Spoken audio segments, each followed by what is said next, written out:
Dans nos vies modernes classiques, on nous demande d'être productifs, d'avoir des vies bien remplies et de toujours être occupés. Pour la plupart, nous laissons peu de place à ce que nous exprime ce dans quoi nous sommes tous les jours, c'est-à-dire notre corps. Je suis pas médecin ni thérapeute diplômé d'une quelconque nature. En revanche, ce dont je suis certain, c'est que ce que tu manges, ce que tu ingères chaque jour, ce que tu digères après chaque repas, après chaque bouchée, a un impact sur ton organisme. Un impact global, macroscopique que tu peux ressentir, voir, lié à un impact microscopique, précis, intelligemment orchestré, jusque dans la moindre parcelle de tes cellules.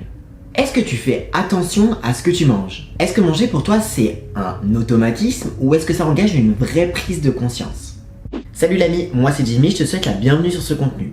Durant ces quelques minutes, je vais d'abord te parler un petit peu de mon histoire personnelle et ensuite on découvrira ensemble le résultat d'un test de 270 aliments qui ont mis au défi mon système immunitaire. L'alimentation et plus généralement l'hygiène de vie sont une priorité pour moi. Et ça n'est pas par hasard. Sans vouloir rentrer dans les détails ou faire dans le mélodramatique, tu dois savoir que la vie, ma vie, m'a appris à considérer mon corps avec plus d'attention que ce à quoi nous sommes habitués. Certains événements, que je qualifierais d'éprouvants, m'ont montré combien le corps était à la fois une machine fragile et endurante. J'ai expérimenté la souffrance physique et j'ai accueilli la prise de conscience qu'elle génère. Depuis plusieurs années maintenant, j'observe mon corps, je l'écoute, je le ressens. Il m'arrive encore souvent de ne pas le comprendre, mais j'ai acquis l'automatisme d'y être attentif.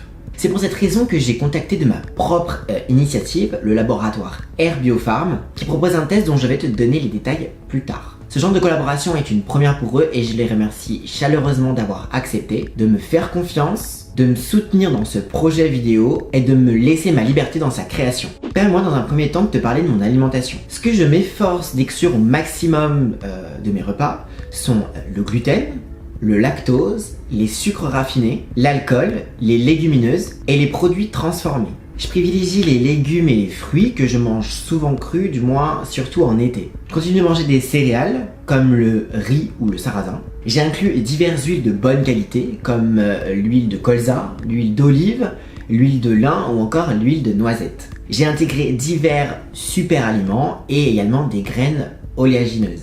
J'achète une partie de mes courses dans le bio, mais pas intégralement. J'achète des protéines d'origine animale, bien que j'essaie de réduire les quantités, mais ce qui reste un exercice difficile pour moi du fait que je ne mange pas de légumineuses, qui sont une source notable de protéines végétales. Il m'arrive de faire des écarts, je ne suis pas toujours parfaitement rigoureux dans ma manière de m'alimenter, mais c'est devenu une habitude, je ne subis pas ce mode d'alimentation. Je me fiche un peu de cuisiner comme on pourrait se l'imaginer. Je préfère poser dans mon assiette les aliments tels qu'ils sont, sans chercher à produire une recette très élaborée. Au-delà de ça, je ne fume pas et je fais du sport très régulièrement. Toutes ces modifications alimentaires et d'hygiène de vie se sont pas faites du jour au lendemain. Ça a pris des années. Je viens d'une famille haut-savoyarde où le pain, le fromage, la charcuterie, le lait étaient présents quotidiennement. Je te laisse imaginer combien il a été long et difficile pour moi de changer mes habitudes. Le mode d'alimentation parfait ou généralisable pour tous, ça n'existe pas. Et ce que je viens de t'énoncer n'est valable que pour mon cas personnel à ce jour. Chaque personne a ses particularités et doit trouver le mode d'alimentation qui lui convient le mieux, en tout cas qui convient le mieux à son organisme et également à ses valeurs. Plus les années passent et plus je ne cesse de parler à des personnes autour de moi qui me disent ressentir des inconforts digestifs par lesquels je suis aussi touché. Syndrome du côlon irritable, maladie de Crohn, maladie cœliaque, ou plus simplement ballonnement et problèmes de transit. Diarrhée pour ne pas les nommer. C'est incroyable comme on assiste à une explosion des symptômes intestinaux. La réalité, c'est que notre mode d'alimentation actuel n'est plus du tout celui que nous avions originellement. Et au-delà de ne plus être le même, sa modification a été exponentielle ces dernières centaines d'années. L'industrialisation, couplés aux sciences agronomiques, ont complètement changé la donne. Prenons l'exemple du gluten. Ah, le gluten. Le gluten est une protéine présente dans plusieurs céréales, dont le blé. Sais-tu que le blé, qui est présent dans énormément de produits et a fortiori étalage de ton supermarché, a été l'objet de multiples croisements et sélections pour obtenir un blé qui pousse vite et ultra résistant. Le gluten que tu imposes aujourd'hui à ton corps n'a plus grand chose à voir avec le gluten d'hier. Ton appareil digestif, qui est globalement le même depuis des millénaires, eh bien il galère, et voire même tu l'agresses. Le gluten contribuera à l'augmentation de la perméabilité intestinale, c'est-à-dire qu'il laisserait passer des grosses molécules qu'il n'est pas censé laisser passer.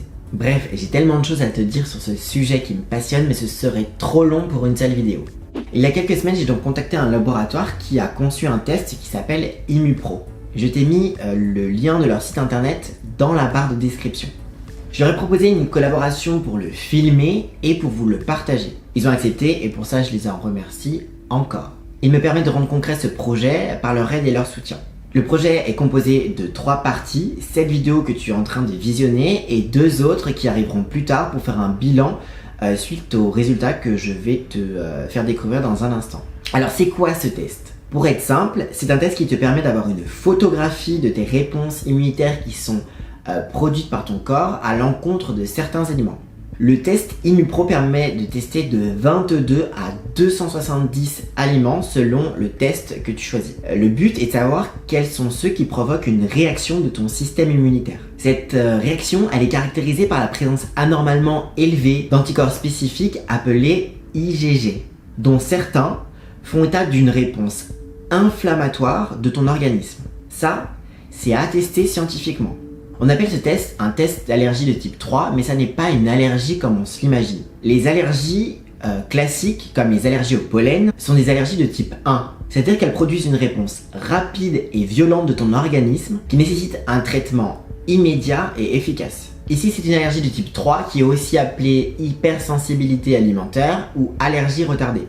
Les effets produits par elle sont plus insidieux et n'activent pas tout de suite ta sonnette d'alarme. Ces effets pourraient se manifester de quelques heures à quelques jours après l'ingestion de l'aliment. Il faut savoir que les tests d'allergie de type 3 ne font pas l'unanimité. Certains disent qu'ils n'ont aucune valeur médicale exploitable et d'autres les considèrent comme nécessaires à un rigoureux diagnostic. Ils sont beaucoup pratiqués dans certains pays comme les États-Unis, mais également dans le milieu sportif. Bref, pour que tu puisses en apprendre plus et te faire ton propre avis, tu peux consulter le site du laboratoire. Je t'ai mis le lien dans la barre de description et j'y ai ajouté aussi d'autres liens utiles pour que tu puisses développer ta pensée. Alors pourquoi est-ce que je fais ce test? Eh bien tout simplement parce que je me considère être à un bon niveau de conscience de mon mode d'alimentation et que j'ai envie d'en savoir plus. Ce que je ressens avec toutes les modifications que je lui ai déjà apportées, c'est un bienfait réel sur mon confort digestif comparativement à avant. Mais j'expérimente et comme dans toutes les expérimentations, parfois on n'est pas sûr de qui provoque quoi, quel aliment est responsable de quel effet. J'ai quelques symptômes qui, après consultation médicale, n'amènent pas à un diagnostic qui les lierait entre elles. Et j'ai notamment des fatigues chroniques, un pouls qui peut s'intensifier après certains repas. J'ai une peau assez réactive et une cicatrisation qui est plutôt très inflammatoire. J'ai des maux de tête caractérisés par une barre au niveau du front. J'éternue quotidiennement de façon sporadique. J'ai une dermatose de type eczéma, encore des ballonnements et parfois des selles non moulées. Oui, je sais, on est totalement glamour dans cette vidéo. Je sais pas quel pourrait être le lien réel entre ces problématiques et mon alimentation. Comme je fais beaucoup de sport, même si ça n'est pas à un niveau professionnel, eh bien ça demande beaucoup d'énergie et mon mode de nutrition est essentiel. Du coup, ce test attise énormément ma curiosité et j'espère sincèrement qu'il pourra m'apporter des réponses complémentaires utiles. Le kit se présente comme ceci et il y a un petit formulaire administratif à remplir. Je n'ai rien à faire si ce n'est me rendre dans un laboratoire pour une prise de sang ou faire venir une infirmière libérale chez moi pour ce faire. Je sais que la prise de sang n'est pas obligatoire suivant le niveau de test que tu choisis et une version buvard existe pour les tests de plus petit niveau. Personnellement, je vais procéder au test ImuPro complet qui répertorie 270 aliments. Il faut être à jeun d'au moins 2 heures pour la prise de sang, mais pas besoin de suivre un protocole alimentaire particulier avant. Simplement comme d'habitude. Ce que je te propose, c'est t'emmener avec moi au laboratoire.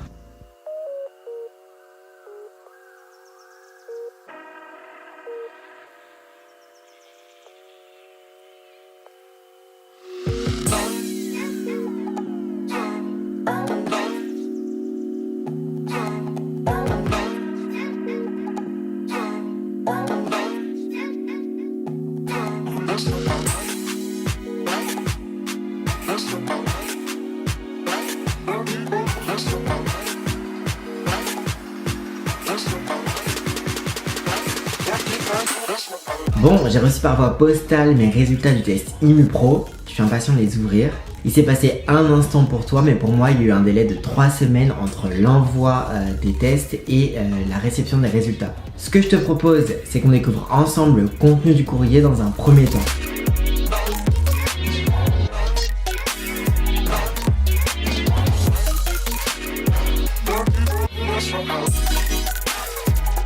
Alors, nous avons 3 éléments. Un courrier, un livret votre guide nutritionnel personnalisé et un livret vos recettes ImmuPro. Je te lis les quelques lignes du courrier. Cher Monsieur Jimmy, nous vous prions de trouver ci-joint les résultats de votre test ImmuPro d'allergie alimentaire liée aux IgG. Ce rapport vous permet d'avoir une information détaillée par rapport à chacun des aliments testés. Ce rapport individuel ImmuPro va vous permettre d'identifier les aliments potentiellement déclencheurs qui peuvent être la cause possible de vos symptômes. En éliminant ces aliments déclencheurs de vos symptômes, le processus inflammatoire pourra être diminué ou arrêté et votre corps pourra récupérer. La méthode ImmuPro repose sur 3 phases. La phase d'élimination, la phase de provocation et la phase de stabilisation. Le secteur santé ImmuPro se tient à votre disposition pour vous accompagner et vous fournir toute information complémentaire. Nous vous remercions, blablabla. Ensuite, j'ai un bilan de mes résultats qui m'indique le nombre de produits alimentaires testés classés suivant un taux d'anticorps IgG en rapport avec des gammes de référence. Il y a un code couleur qui est associé, vert pour un taux non élevé, orange pour un taux élevé et rouge pour un taux très élevé. Il faut savoir que nous produisons tous des anticorps IgG anti-aliments, c'est tout à fait normal. Ce sont des taux anormalement élevés qui retiennent notre attention. Me concernant, il est répertorié 12 aliments qui présentent un taux élevé ou très élevé. Le candidat albicans, qui est un champignon mycosique, a été aussi testé et il est négatif me concernant. Comme je disais plus tôt, les allergies de type 1, les allergies classiques, n'ont rien à voir avec ce test. Pour identifier ce type d'allergie, il faut aller consulter un allergologue. Ensuite, on a les niveaux d'IgG testés pour chacun des aliments. Alors mes yeux sont tout de suite attirés par une partie en particulier, et c'est la partie des céréales contenant le gluten. Wow, c'est en rouge, tout est en rouge. Bon, ça me surprend à moitié, mais je pensais pas que ça serait aussi tranché. Bref, commençons par le commencement. La première catégorie testée sont les légumes. Donc là, tout va bien, tous sont en niveau non élevé, tout est en vert. Cette catégorie regroupe aussi les légumineuses et les féculents. S'ensuit la fameuse catégorie des céréales contenant le gluten. Donc là, tous sont en niveau très élevé. L'avoine, le blé de Khorasan, autrement appelé kamut, épeautre, gluten, orge, seigle. Et la palme est donnée au blé avec un taux de 73 microgrammes par millilitre. Alors 2 choses me surprennent. Déjà, l'avoine, pour moi, c'est une céréale qui est sans gluten. En revanche, je sais qu'elle est très souvent éliminée des régimes sans gluten car l'avoine en est contaminée même si sa graine n'en contient pas. Autre point étonnant, le blé de Khorasan, autrement appelé kamut, qui est un blé ancien. C'est un blé qui est plutôt considéré comme acceptable pour les hypersensibles au gluten. Quand je fais des exceptions au niveau du pain, souvent j'achète un pain Khorasan justement. Au niveau des taux, chez moi, le taux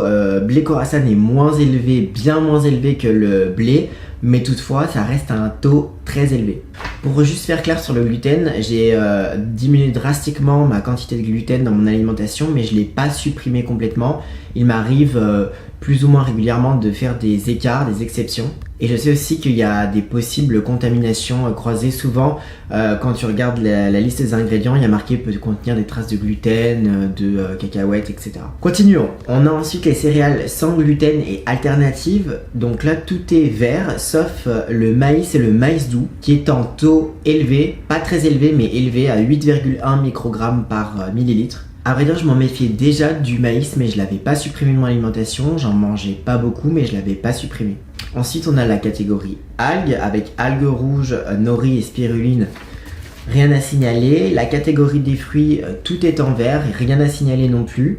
Ensuite, on a une catégorie levure, donc là, je suis en taux élevé à 9,9 microgrammes par millilitre. Après ça, il y a une catégorie épices avec l'ail, le gingembre, graines de moutarde, etc. Donc tout est en vert, rien à signaler. Ensuite, on a une catégorie poissons et fruits de mer, un seul aliment à noter, le lieu noir, qui est en taux élevé. Ensuite on a champignons, rien à signaler, tout est en vert. Viande, pareil, tout est en vert, rien à signaler. Graines et fruits à coque, il y a seulement la noix de coco qui est en taux significatif à 11,4, donc taux élevé. Pour les œufs, rien à signaler, c'est tant mieux parce que j'en ingère tous les jours des œufs. Pour les additifs alimentaires, rien à signaler non plus. Produits laitiers non plus, rien à signaler. Alors juste un petit point sur les produits laitiers. Ce n'est pas parce que tu digères mal le lait qu'il y a forcément, que tu auras forcément des IgG élevés. Ça n'a pas vraiment de rapport en vrai. Il y a d'autres facteurs qui peuvent en être la cause, comme un déficit enzymatique, et dans le cas du lait, c'est précisément ça qu'on incrimine. En fait, on dégrade mal la protéine de lait. Ensuite, on a la catégorie salade, rien à signaler. Ensuite, on a la catégorie édulcorant. Alors là, j'ai le miel qui est en taux très élevé. Je suis malheureusement surpris parce que je mange du miel assez régulièrement. Pas en grosse quantité, mais assez régulièrement, surtout dans le thé et les infusions. J'étais loin de m'imaginer qu'il pouvait déclencher une réponse forte de mon système immunitaire, franchement. Alors, il y a noté mélange entre parenthèses, je sais pas ce que ça signifie exactement. Il faudrait que je me rapproche vers le laboratoire pour en savoir plus, ou peut-être que c'est noté dans les documents qui sont joints au courrier. Enfin, on a une catégorie thé, café et tanin. Là, tout est en vert, rien à signaler. C'est tant mieux parce que je suis un consommateur de thé et d'infusion, comme je te le disais. Le café, j'adore le goût, mais malheureusement, ça me fait mal au ventre. Bon, en regardant ces résultats, je suis à la fois surpris et hyper attentif des informations fournies. Ce que je comprends, c'est qu'il y a 12 aliments, dont les céréales avec du gluten, le miel ou le maïs, qui provoquent une réaction immunitaire importante chez moi. Ce sont des aliments où j'ai un taux d'IgG, donc d'anticorps IgG, soit élevé, soit très élevé. Et il y a des aliments qui me provoquent des troubles digestifs comme les lentilles, le radis. Et ces aliments-là n'ont pas un taux d'IgG élevé. Ce qui est donc clair, c'est qu'une mauvaise digestibilité de l'aliment n'est pas forcément liée à un taux d'IgG élevé. Il peut y avoir d'autres facteurs comme un déficit enzymatique, comme je te le disais, c'est le cas pour le lait. Mais il peut y avoir aussi une dysbiose, c'est-à-dire un déséquilibre de ton microbiote, de ta appelée communément flore intestinale, qui peut provoquer aussi des symptômes des troubles digestifs. En revanche, ce qui me vient à l'esprit, c'est que les aliments qui provoquent un taux d'IgG élevé peuvent éventuellement être responsables d'une dégradation de la barrière intestinale et d'états inflammatoires. Et par conséquent, j'imagine peut-être amplifier les troubles digestifs liés à certains autres aliments, mais aussi déclencher des symptômes comme un eczéma dans mon cas ou une fatigue chronique. Alors, je sais pas, tout ça c'est des suppositions. Bref, continuons le courrier. Ensuite, on a quelques recommandations, notamment sur le gluten, aussi sur la flore intestinale. Ensuite, on a un récapitulatif des aliments à éviter pendant la phase d'élimination. Donc dans mon cas, l'avoine, le blé de Khorasan, l'épeautre, le gluten, la levure, le lieu noir, le maïs doux, le miel, la noix de coco, l'orge et le seigle. Durant la phase d'élimination, on te demande de l'éliminer pendant 5 semaines. On a aussi le récapitulatif des aliments autorisés. En dernière page, on a la présentation d'Immuplan, qui est un service en ligne disponible aussi sur smartphone qui permet de surveiller et de planifier votre alimentation en fonction de vos hypersensibilités alimentaires retardées. Immuplan permet un accompagnement quotidien par rapport aux aliments déclencheurs d'hypersensibilité et ou ceux que vous ne souhaitez pas consommer. Ok, donc c'est un accompagnement digital sur le site internet et via une application smartphone. Dans le dossier réceptionné, il y a aussi donc un guide nutritionnel personnalisé. Si je regarde la table des matières, c'est un document qui nous permet d'en savoir un peu plus sur le test Immupro, comment elle fonctionne, qu'est-ce que sont les IgG, le fonctionnement intestinal et les réactions croisées. On a aussi une partie conseil nutritionnel avec toutes les phases d'élimination, phase de provocation, phase de stabilisation qui sont expliquées. Enfin, on a une troisième partie avec vos aliments déclencheurs potentiels qui lui donne des détails en fait sur chacun des aliments qu'il faut éliminer. C'est un outil que je vais prendre le temps de consulter et je t'en reparlerai dans les vidéos que je tournerai ultérieurement. Enfin, il y a un livret de recettes personnalisé Immupro. Je ne cuisine pas énormément comme je te le disais, mais ça peut donner des idées. Pour conclure cette vidéo, je dois dire que je suis vraiment content d'avoir en ma possession ces données. J'ai déjà un bon niveau de conscience de mon alimentation, mais ça me permet d'avoir des informations complémentaires utiles. Dans mon cas, maintenant, je vais tâcher d'exclure complètement le gluten de mon alimentation durant 5 semaines, ainsi que le maïs. Je vais tâcher de trouver une alternative pour les flocons d'avoine que je mange quotidiennement, Je pense que les flocons sarrasin feront bien l'affaire. Je vais mettre de côté le miel que j'utilisais pour sucrer mes infusions. Pour le lieu noir et la noix de coco, rien de bien compliqué, je n'en mangeais pas souvent. Afin de partager mon expérience sur la gestion de mon alimentation suite à ces résultats, 2 autres vidéos seront publiées ultérieurement. Pour être tenu au courant, je t'invite à t'abonner à cette chaîne. En attendant, si tu souhaites des informations complémentaires sur le test ImmuPro, je te laisse consulter leur site internet, le lien est en barre de description de cette vidéo. Je te remercie d'avoir regardé ce contenu jusqu'au bout et n'oublie pas que le monde appartient à ceux qui s'éveillent tôt. Salut!